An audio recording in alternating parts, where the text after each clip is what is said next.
오늘 주시는 하나님의 말씀은 신약성경 빌립보서 4장 21절로 23절의 말씀입니다. 신약성경 빌립보서 4장 21절로 23절의 말씀을 한 목소리로 봉독합니다. 그리스도 예수 안에 있는 성도에게 각각 문안하라. 나와 함께 있는 형제들이 너에게 문안하고 모든 성도들이 너에게 문안하되 특히 가이사의 집 사람 중 몇이니라. 주 예수 그리스도의 은혜가 너희 심령에 있을지어다. 아멘. 할렐루야. 옆에 있는 사람 인사하시죠. 잘 나오셨습니다. 앞뒤로 인사하면서 은혜 받읍시다. 바울이 죄수의 몸으로 로마에 있는 그의 셋집에 갇혀 있을 때였습니다. 빌립보에 있는 교인들은 바울이 다니는 곳마다 늘 바울에게 관심이 깊이 두어서 그래서 바울에게 늘 마음을 두고 있었습니다. 그래서 빌립보 교인들이 바울이 로마에 가 있다는 소식을 듣고 그것도 구금되었다는 소식을 듣고 바울을 걱정해서 바울의 쓸 것을 모아다가 보냈습니다. 그 바울의 쓸 것을 모아서 간 사람이 에바브로디도입니다. 에바브로디도. 이 에바브로디도가 바울에게 쓸 용품과 그리고 돈 얼마를 가지고 로마에 갔는데 그만 이 에바브로디도가 바울을 보살피러 갔는데 병에 걸리고 말았어요. 오히려 걱정거리가 된 거죠. 그런데 이 병이 든 에바브로디도를 위해서 바울과 옆에 있던 그 성도들이 성심껏 간절히 기도했습니다. 하나님은 에바브로디도를 긍휼히 여기셔서 그를 건강하게 낫게 하셨습니다. 건강이 회복되자 에바브로디도의 건강이 회복되자 바울은 그를 빌립보로 다시 가족에게로 돌려보내기로 작정합니다. 그러면서 그 에바브로디도를 보내면서 에바브로디도 편에 보낸 편지가 이게 빌립보서입니다. 오늘 우리가 읽었던 빌립보서는 바로 그런 사정이 저간에 깔려 있는 거죠. 오늘 본문은 바울의 빌립보서의 마지막 인사말이에요. 바울은 따뜻한 마음으로 마무리를 짓고 있습니다. 그러면서 서로 문안하라 이렇게 말씀합니다. 서로 문안하라. 이 문안하라는 말 속에는요. 교회의 기능 중에 하나인 성도의 교제 이 말씀이 깔려 있는 겁니다. 우리가 교회에 나오는 이유가 뭐겠습니까? 학생이 도서관에 가는 이유는 공부하기 위해서 가고 주부가 마켓에 가는 이유는 생활용품을 사기 위해서 가는 거죠. 성도가 교회에 나오는 것은요. 예배드리기 위해서 나오는 겁니다. 그런데 교회는 예배만 드리는 곳은 아닙니다. 교회는 크게 5가지 기능이 있어요. 그것은 예배 외에도 전도, 교육, 봉사, 그리고 교제입니다. 성도가 건강한 신앙생활을 하기 위해서는 이 5개가 활동이 적극적으로 참여되고 풍성하게 활동돼야지만이 성도의 신앙생활이 건강한 신앙생활이 되는 거예요. 그런데 우리의 모습은 어떻습니까? 어느 한 곳에만 집중하는 그런 경향이 있죠. 또 예배를 중요시 여기고 다른 분야에 대해서는 부차적으로 관심을 두지 않습니다. 물론 신앙생활에서 예배가 가장 중요하죠. 그런데 그 구원받은 성도에게서 예배만큼 중요한 것은 없습니다. 예배는 꼭 드려야 되죠. 그러나 예배도 있지만 어느 한쪽에 너무 깊이 치중되면 균형 잡힌 그런 건강살이 될 수 없듯이 너무 좋아하는 음식만 너무 먹다 보면 그런 영양의 불균형이라듯이 예배에만 너무 집중하고 다른 건 돌아보지 않으면요. 불균형이 일어나고 맙니다. 우리가 하나님께 예배를 드리지만 성도 간의 교제를 하지 않으면 마치 몸은 다 건강한데 허리를 다친 사람 같아서 여러분 허리가 다쳐보신 분들은 아시겠지만 아무리 다른 몸이 건강해도 허리를 다치면 그러면 힘을 쓸 수 없지 않습니까? 마찬가지로 예배를 아무리 많이 드려도 성도 간의 교제가 없으면 건강한 신앙생활을 할 수 없는 거예요. 건강한 그리스도인으로 살아가기가 힘든 겁니다. 우리가 하나님께 예배를 드리면 하나님은 우리에게 은혜를 주십니다. 그렇죠? 그런데 이 은혜를 삶과 연결시키려면 그 은혜가 내 삶 속에서 스며들고 내 삶 속에서 드러나려면 반드시 거쳐야 할 과정이 있습니다. 그것은 바로 받은 은혜를 먼저 내 것으로 만들고, 그리고 우리가 예배에서 수없이 받는 은혜를 내 것으로 만들지만 그 내 것으로 만든 것을 나눠야 합니다. 그래야지 그것이 진정 내 것이 된다는 거예요. 예배를 수없이 드리지만 변화된 삶을 살지 못하는 것은 은혜는 받지만 자신의 것으로 만들지도 못하고 쉽게 잃어버리기 쉽기 때문에 그렇습니다. 그러면 어떻게 하는 것이 자신의 것으로, 은혜를 자신의 것으로 만들 수 있는 것일까요? 그것은 예배를 통해서 받은 은혜를 성도들과 함께 나눠야 합니다. 은혜를 통하여 받은 말씀으로 성도의 교제를 하면서 그 은혜가 내 것이 되고, 그래서 내 생각이 바뀌고 결국은 삶이 바뀌는 거예요. 내가 받은 은혜가 저 사람이 받은 은혜와 서로가 이렇게 나눠지게 될 때, 같이 사라지게 될 때, 그리고 그 은혜를 실천하게 될 때 비로소 변화가 나타난다는 거예요. 그냥 가만히 있는다고 변화되는 게 아니고, 내가 은혜 받았으니까 내가 받은 은혜 그냥 내가 혼자 감동하고 혼자 감격해하고 혼자 뜨끈뜨끈하고 그걸로 끝나는 게 아니고, 그것을 성도와 함께 나눔으로 인해서 그 은혜가 내 것이 된다는 것이죠. 받은 은혜를 잊지 않도록 반복해서 성도들과의 서로의 교제를 통해서 교제를 나눔으로 우리의 마음판에 새겨져야 한다는 겁니다. 그렇다면 바른 성도 간의 교제를 하기 위해서는 어떻게 해야 할까? 여러분, 바른 성도 간의 교제를 어떻게 해야 할까? 오늘 본문에서 이 말씀을 하고 있는 거예요. 첫째는요, 주님 안에 있는 사람을 알아줘야 합니다. 그래서 주님 안에 있는 사람을 알아주자.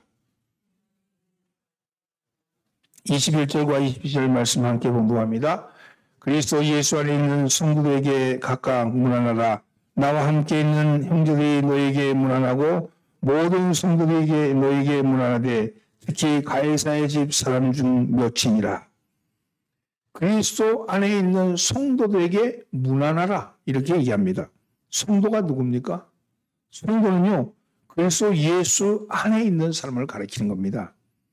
아무리 도덕적으로 훌륭하고, 아무리 인품이 훌륭하고, 아무리 배운 것이 많고, 아무리 학식이 높아도 그리스도 안에 있지 않으면 성도라고 부름을 받지 못합니다. 성자는 거룩할 성자고 도자는 물이 도자예요. 거룩한 물이라는 거죠.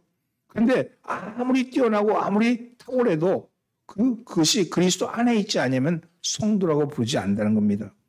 비록 부족한 점이 많더라도, 좀 모자라더라도 그리스도 안에 있으면 성도입니다. 이것은 고린도 교회를 생각하면 쉽게 이해할 수 있습니다.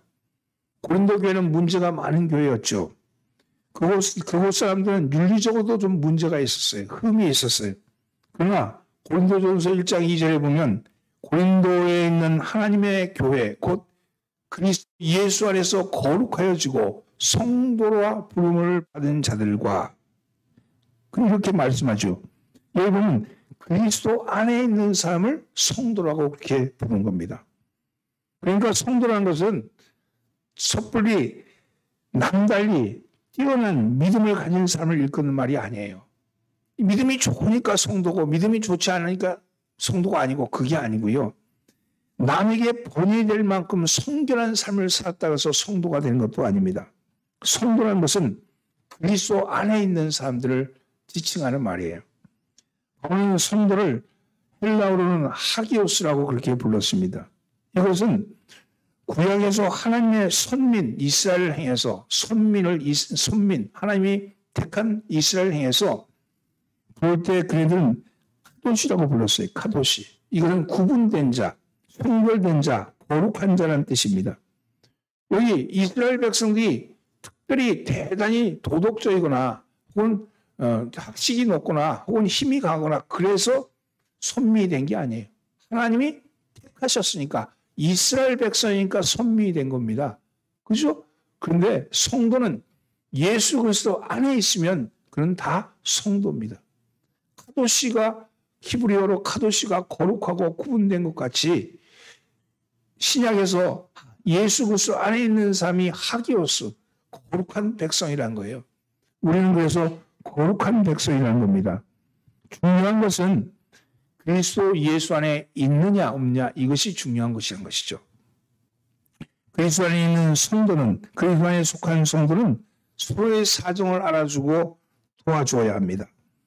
우리 교회에 등록한 성도는 우리는 한 가족이라고 부르죠. 그러나 성도들의 형편과 사정을 모르면 한 가족이라고 말하는 것은 입에 붙인 말에 불과합니다. 가족이라는 게 뭐예요? 식구라는 게 뭐예요? 식구라는 거는 밥을 같이 먹는 사람이 식구잖아요. 그죠? 가족이라는 것은 함께 사는 사람이 가족 아니에요? 그럼 식구와 가족은 그냥 함께 있다고 해서 식구가 되고 가족이 되는 게 아니고 그 사정과 형편을 알아줄 때, 그가 어떤 처지, 어떠한 형편이 있는 것을 알아줄 때 식구가 되는 거 아니겠습니까? 여러분, 형편과 사정을 잘 알 수 있는 것은 그것은 교제를 통해서 그렇습니다. 교제하지 않으면 잘 모르는 거예요. 여기 10년을 같이 교회에 다니도 한마디 말도 없이 그렇게 다녔으면 그건 한 식구라고 얘기할 수가 없는 거죠. 그냥 거기 함께 있는 군중에 불과한 겁니다. 그런데 우리는 어려움에 처한 성도를 어느 선까지 도와야 할까요? 혹자는 성도는 영적인 가족이니까 영적인 부분만 도우면 된다. 기도만 해주면 된다. 이렇게 얘기합니다. 기도와 말씀, 기도와 권면만 하면 되지 그 이상 관심을 보이면 안 된다고 말을 합니다. 그러나 성경은 그렇게 말하고 있지 않습니다. 성도가 물질적으로 어려움을 만났을 때 실질적으로 도와줘야 한다고 말합니다. 야고보서 2장 15절로 16절, 만일 형제나 자매가 헐벗고 일용할 양식이 없는데 너희 중에 누구든지 그에게 이르되 평안히 가라, 더웁게 하라, 배부르게 하라 하며 그 몸에 쓸 것을 주지 않으면 무슨 유익이 있으리요? 말로만 하면 안 된다는 거죠. 실질적으로 도움을 줘야 한다고 말합니다. 사도행전 4장에 보면요, 아주 아름다운 장면이 나오는데, 여러분 바나바가 자기의 소유의 밭을 팔아서 여러분 교회에다 드립니다. 이 교회에 드린 것은요, 밭에 팔아가지고 성도들의 쓸 것을 나눠준 거예요. 왜 그러냐면 그 당시 예수님을 주와 그리스도 고백하면 집안에서 쫓겨나는 거예요. 집에서 쫓겨나. 거기는 부족 공동체이기 때문에 집에서 쫓겨나면 갈 데가 없잖아요. 그러니까 그 갈 데 없는 사람들에 대해서 지금 같지 않고 갈 데 없는 사람들에 대해서 그네들을 돌봐주고 실적으로 도와주기 위해서 바나바가 자신의 소유의 밭을 팔아서 교회에 드린 겁니다. 교회는요, 서로의 짐을 덜어주는 공동체가 되어야 합니다. 우리는 천국에서만의 한 가족이 아니라 이 세상에서도 한 가족이기 때문에 육신적 어려움에 처한 경우에도 서로 도우며 사셔야 합니다. 그러기 위해서는 교제를 통해서 서로를 알아줘야 되는 거예요. 성도를 알아주는 것이 첫 번째 일입니다. 그렇다면 알아주기 위해서는 어떻게 해야 합니까? 서로의 안부를 물어보아야 합니다. 21절과 22절에 걸쳐 보면 그래서 예수 안에 있는 성도들에게 각각 문안하라. 나와 함께 있는 형제들이 너에게 문안하고 모든 성도들이 너에게 문안하되 특히 가이사의 집 사람 중 몇이니라. 이렇게 말하죠. 여기 보면 21절에 문안하라. 문안하고 22절에 문안하고 문안하라. 거꾸로 읽으면 그렇죠? 문안하라는 거예요. 3번씩이나 동사로 강조하고 있습니다. 여기 이 문안하다는 말은 뭐냐면 안부를 물어보라는 거죠. 안부를 물어보고 인사라는 겁니다. 물론 이 문안을 받는 사람이 평안하고 잘 되기를 바라면서 애정을 마음으로 건네는 인사죠. 교회에서 서로 안부를 물어봐야 합니다. 서로의 형편을 물어봐야 합니다. 그래야 서로를 알 수가 있는 것이죠. 교회에 나와서 서로 바라보는데 소 닭 보듯이 바라본다든지 원수 만난 듯이 얼굴을 돌려버린다면 그것은 한 교회 성도라고 말할 수 없는 것이겠죠. 그러면요, 예배를 통해서 받은 은혜를 나눌 수가 없는 거예요. 예배를 통해서 받은 은혜를 흩어버리고 잃어버리고 마는 거죠. 내가 사랑해야겠다 하는 마음을 가졌으면 제일 먼저 옆에 있는 형제와 옆에 있는 성도를 먼저 사랑하셔야 합니다. 그래야지 그 받은 은혜가 내 것이 되는 거예요.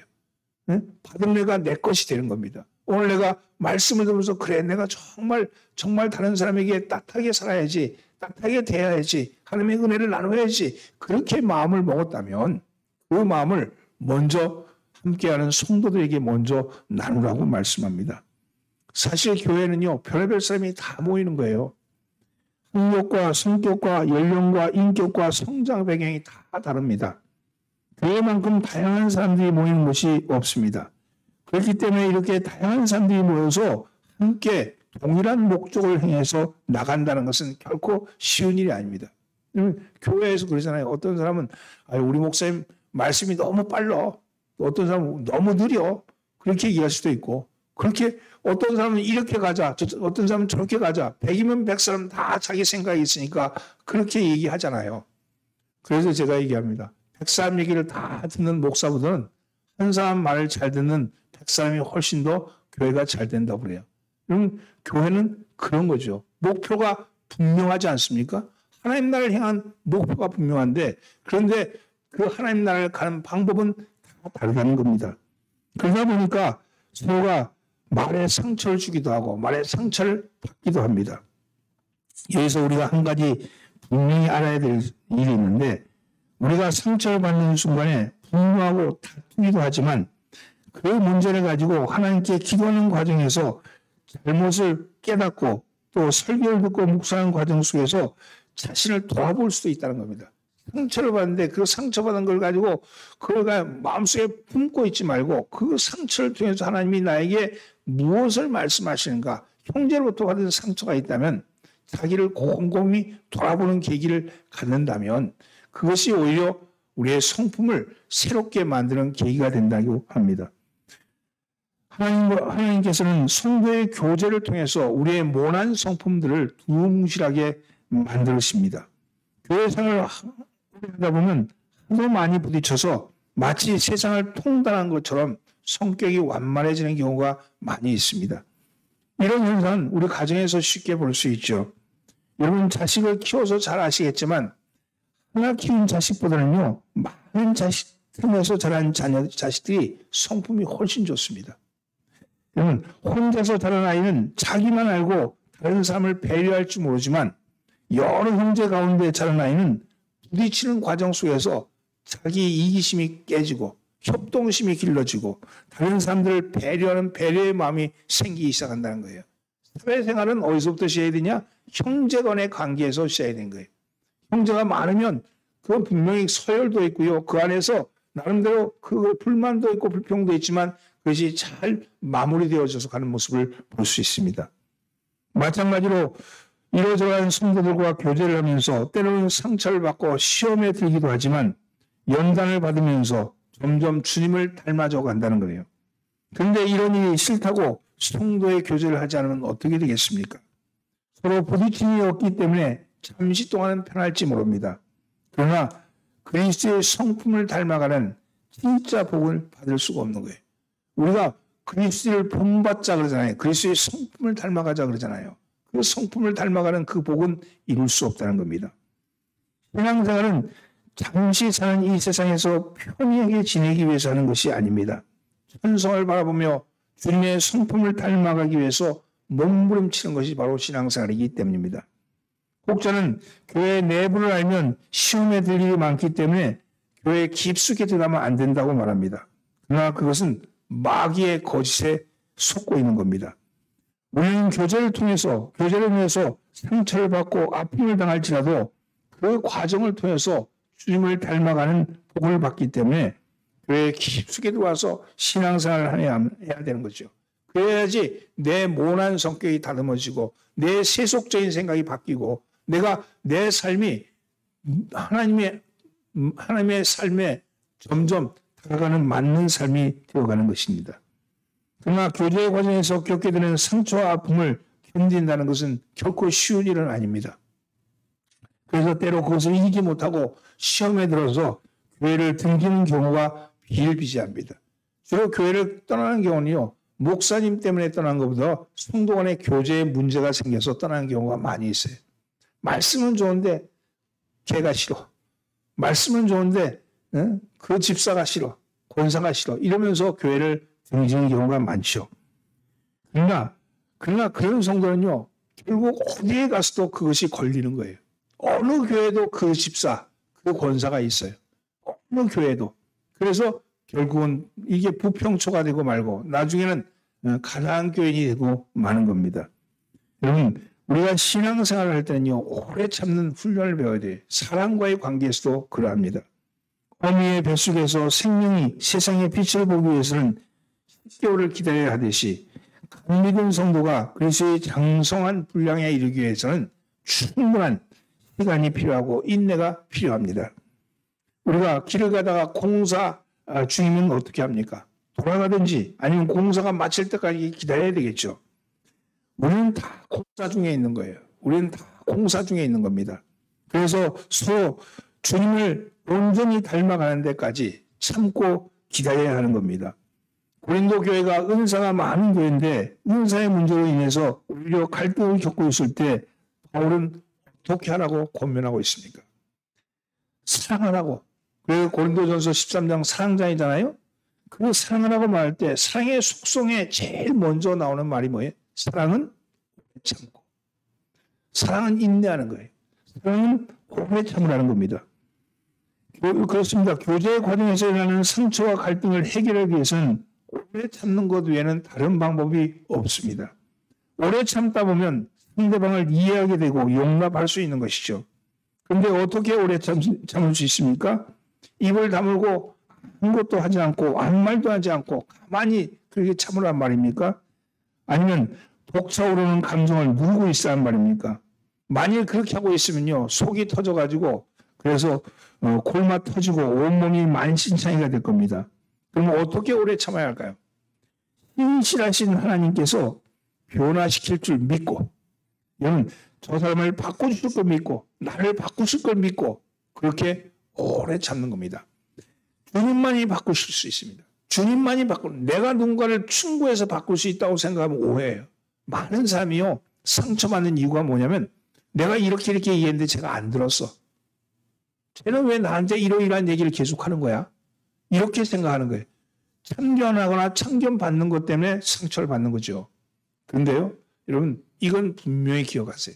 내가 누군가에게 충고를 하지만 그를 바꾸는 사람은 하나님이시다. 내가 권면을 하지만 바꾸시는 이는 하나님이시다. 내가 권면했는데 안 바뀌고 있어. 그거는 내 몫이 아니고 내가 잘못이 아니고 하나님께서 바꾸기를 지금 바꾸고 있는 공사 중이다. 이렇게 생각하시라는 거예요. 저 사람은 공사 중이야. 그렇게 생각하시고 그 권면한 것이 나의 몫이라면 그걸로 상처받을 이유도 없고, 여러분, 권면을 받아들이고 혹은 저 사람이 나한테 그런 얘기를 해. 그거를 저 사람의 이야기로 얘기하지 말고 하나님의 이야기로 들으면 내 날 속에 변화가 일어나겠죠. 오늘 여러분, 다른 사람을 알아주십시오. 다른 사람을 알아주는 것이 성도의 교제의 제1순위입니다. 여러분, 다른 사람을 서로 알아가는 여러분 되기를 예수님으로 축원합니다. 두 번째는요, 서로 축복해야 합니다. 23절 말씀 함께 공부합니다. 주 예수 그리스도의 은혜가 너희 심령에 있을지어다. 헬라의 성경에 보면 오늘 보면 23절의 첫 번째 단어는 은혜가 먼저 나옵니다. 은혜. 빌립보서 1장 2절 말씀에 보면요, 하나님 우리 아버지와 주 예수 그리스도부터 은혜와 너에게 있을지어다. 이렇게 은혜와 평강이 너에게 있을지어다. 이렇게 시작했는데 끝에 가서 예수 그리스도의 은혜가 너희 심령에 있을지어다. 처음에도 은혜요, 마지막에도 은혜입니다. 여러분, 바울은 주 예수 그리스도의 은혜로 성도들을 축복하고 있습니다. 예수님의 은혜가 함께하기를 축복하는 이유가 무엇입니까? 그것은요, 하나님의 은혜가 함께할 때 그것이 바로 진정한 복을 누릴 수 있기 때문입니다. 하나님의 은혜가 함께할 때 죄사함의 은총을 누리게 되고, 예수님의 은혜가 함께할 때 생명의 역사가 일어나고, 예수님의 은혜가 함께할 때 성도 간의 올바른 교제가 이루어지고, 예수님의 은혜가 함께할 때 진정한 사랑과 기쁨과 평안과 위로와 소망이 충만한 삶을 살게 된다는 거예요. 은혜가 뭡니까? 은혜는 값없이 주시는 거잖아요. 하나님이 주시는 거잖아요. 하나님이 나에게 그것을 주어주실 때 내 삶의 변화도 일어나고 내 삶의 기쁨도 넘치는 겁니다. 그러므로 세상의 다른 어떤 것들, 물질과 명예와 건강과 출세와 이런 것들은 물론 우리가 누려야 하고 복을 빌어 주어야 할 기도의 내용이지만, 그러나 그 어떤 것보다도 먼저 우리가 복을 빌어 주어야 할 내용은 예수님의 은혜, 성령님의 인도하심, 그리고 역사하심, 하나님이 주시는 세상의 모든 것을 초월한 감사와 기쁨, 이런 것들을 누릴 수 있는 은혜를 축복해야 합니다. 하나님 은혜 주시기를 원합니다. 하나님 저 백성에게 은혜 주시기를 원합니다. 이렇게 축복하는 거예요. 그럴 때 정말 평안과 기쁨이 있고 성도 간의 아름다운 화합이 있고 하나 되고 협력하는 협력이 일어난다는 겁니다. 그래서 은혜를 빌어줄 때, 축복을 빌어줄 때, 그때 나도 행복해지고 복음의 영사도 드러나는 것이죠. 따라서 성도는 서로 간에 축복의 기도를 하셔야 합니다. 세상을 향해서, 성도를 향해서 어느 누구를 위해서 축복의 말을 해야 합니다. 훌륭 원수에게도 축복의 말을 해야 합니다. 은혜 주시기를 원합니다. 저에게 은혜 주시기를 원합니다. 그렇게 축복하는 말을 하는 거죠. 여러분, 행복해지는 비결이 뭐겠습니까? 내가 은혜를 받는 것이 행복이고 다른 사람에게 은혜를 나눠주는 것이 행복 아니겠습니까? 남을 저주하거나 원망하거나 비난하거나 하면 자기도 결코 행복해지지 않습니다. 오늘 신부가 대통령을 저주했다고 그래요. 난 뭐 대통령 좋아하지도 않지만 그러나 그건 잘못된 거죠. 성자는 누구를 저주하는 건 아닙니다. 여러분, 내가 저를 향해서 저주를 퍼부으면 안 되는 거죠. 하나님의 은혜를 축복해야 합니다. 은혜를 빌어줘야 되는 거죠. 그것은 우리가 해야 할 일은요, 저주하는 일이 아니고 은혜를 베푸는 일이에요. 나에게 물론 상처와 분노와 고통을 주게 되는 저주를 퍼붓게 되면 우리의 삶도 그렇게 좋아지지는 않습니다. 축복은 예수님의 명령입니다. 예수님께서 누가복음 6장 28절 너희를 저주하는 자를 축복하며 악의를 품고 너희를 다루는 자들에게 다른 자를 위하여 기도하라. 너희를 저주하는 자를 축복하고 악의를 품고 너희를 다루는 자를 위해서 기도하라. 이렇게 말하잖아요. 이게 주님이 하시는 우리에게 명령입니다. 바울도 로마에 있는 성도들에게 로마서 10장 14절 말씀에 너희를 핍박하는 자들을 축복하라. 축복하고 하지 말라. 이렇게 말씀합니다. 여러분, 축복하는 것은요, 단순히 가르침에서 끝나는 것이 아니라 명령이라 하는 사실을 기억하십시오. 오늘 우리가 거룩한 백성이 되었다는 것은요, 우리가 축복의 권세를 가지고 있는 거예요. 축복하는 권세가 있는 거예요. 우리가 왕 같은 제사장이라고 그랬잖아요. 왕 같은 제사장이라는 것은요, 축복의 권한을 가지고 있는 거예요. 왕이라는 게 뭐예요? 왕은 절대적인 자기 결정권을 가진 게 왕이야. 왕은 이렇게 하려면 이렇게 하고 저렇게 하면 저렇게 하잖아요. 그러니까 절대적인 권위를 가진 그 권위를 가지고 제사장이 뭐예요? 하나님과 죄인 사이를 맺어주는 중간 역할의 다리 역할을 하는 게 제사장이거든요. 근데 왕 같은 제사장이니까 하나님이 우리에게 주신 명령은 뭐냐면 축복하라는 거예요. 다른 사람들에게 축복하라고. 그 축복 중에 가장 큰 복이 뭐냐면 은혜가 있을지어다. 은혜가 있을지어다. 하나님의 은혜가 그에게 풍성하게 내릴지어다. 하나님의 은혜가 그에게 드러날지어다. 이렇게 축복하는 것이 중요합니다. 여러분, 우리는 축복의 말을 해야 합니다. 축복하고 기도하되 물론 세상의 것으로부터도 많은 것을 누려야 하겠지만 그 전에 먼저 하나님의 은혜를 먼저 누리셔야 합니다. 여러분, 은혜가 누려지면요, 이 세상에 눈에 보이는 것이 보여지지 않는다 할지라도 먹을 것이 없고 입을 것이 없고 잘 곳이 없고 머물 곳이 없고 이런 갈 곳이 없다 할지라도 은혜가 우리에게 임하게 되면 그것이 문제가 되지 않습니다. 운안에 참된 기쁨의 샘이 터지고 세상에 있는 모든 것이 잘 될 것이라는 그런 가능성으로 보여지게 되는 거예요. 없다는 것은요, 못 가졌다는 것은요, 그것은 자기에게 절망이잖아요. 절망. 부족, 그것은 절망이잖아요. 내가 결핍한 거, 그건 절망이잖아요. 그런데 은혜가 부어지게 되면 내게 눈에 보이는 결핍이 채워지지 않는다 할지라도, 눈에 보이지 않는 부족이 채워지지 않는다 할지라도 하나님의 은혜가 부어지면 그 모든 것이 문제가 되지 않고 내게 기쁨이 된다는 거예요. 가능성으로 바뀌기 때문에 결핍은 곧 채워질 가능성이고 부족은 만족하게 될 가능성으로 보이기 때문에 그렇습니다. 여러분 우리의 삶이 은혜로 채워지는 삶이 되기를 예수님을 축원합니다. 여러분의 삶이 이 한 주간의 삶이 은혜로 넘치는 삶이 되기를 바랍니다. 은혜를 축복하는 여러분 되기를 바랍니다. 옆에 있는 사람 축복하시죠. 당신에게 은혜가 있기를 바랍니다.